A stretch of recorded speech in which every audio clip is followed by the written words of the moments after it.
Before Jack the Ripper began his reign of terror, there was another mysterious entity terrorizing the streets of London. His name was Spring-Heeled Jack. He was an unidentifiable assailant that began tormenting London in 1837. The very first recorded sighting was a servant named Mary Stevens, who was reportedly walking to Lavender Hill when a figure leaped out at her and started scratching at her with his claws.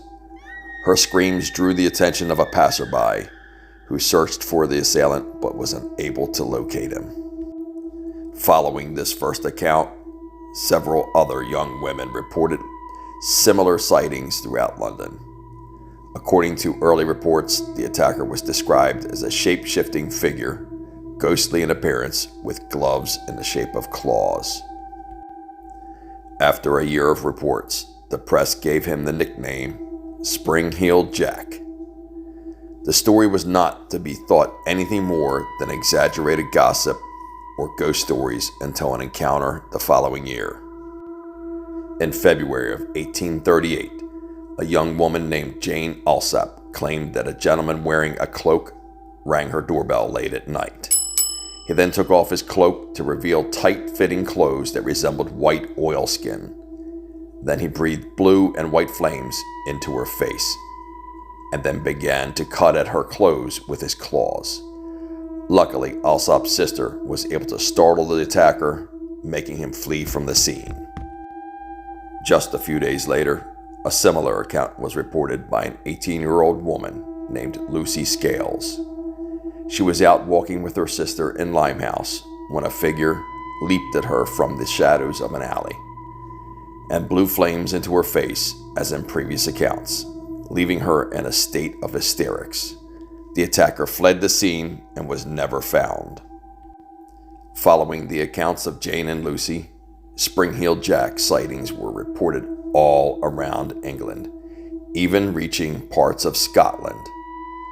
His victims were mostly commonly described as young women, and they all described similar accounts of the mysterious man, thin and tight-fitting clothes, red eyes, and claws for hands. As the rumor spread, the story of Spring-Heeled Jack began to take on a life of its own. Many plays, novels, and penny dreadfuls featuring Spring-Heeled Jack were written throughout the second half of the 19th century. As time went on, reports of Spring-Heeled Jack sightings grew even more bizarre. Superhuman traits were attributed to him, including the ability to leap through the air and over buildings. The last Spring-Heeled Jack sighting was reported in Liverpool in 1904. It remains a mystery to this day if Spring-Heeled Jack was a real man who terrorized the streets of London, or an urban legend, or simply a ghost story that got out of control. No matter the case, the legend of the Victorian demon of London lives on, an unsolved mystery to this day. The fact remains that he's still never been caught, and it leaves us with many unanswered questions. Was Spring-Heeled Jack real, or is he just an urban legend? You decide. Thanks for joining me for another episode of Urban Legends with your ghost host, John Lutz. Enjoy this and many more episodes to come. Thanks for tuning in.